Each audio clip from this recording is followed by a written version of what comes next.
John and Steve are out sailing when a storm blows them off course.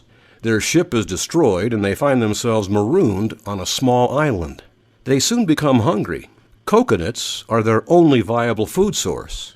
At first, they both share the best grade of land on the island. Here, they can pick the most coconuts with the least amount of work. After a few days, Steve suddenly proclaims that the best grade of land belongs to him. If John wants to use it, he has to pay Steve rent. Answer this question. John wants the most coconuts possible. He can either work on Steve's land or go to the next best unowned land rent-free. What then will determine the maximum Steve can charge John to use the best grade of land? John's next best alternative will be the deciding factor.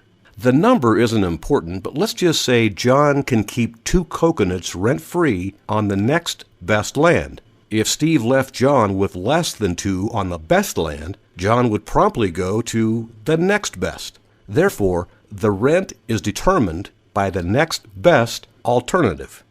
Now, what would happen if Steve claimed all of the second best land as well? Of course, this would mean that Steve would be able to charge John more. Again, this is because John's next best alternative would be worse.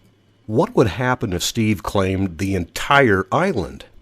If John is left with no other alternative, Steve can forcibly demand as many coconuts as he wants.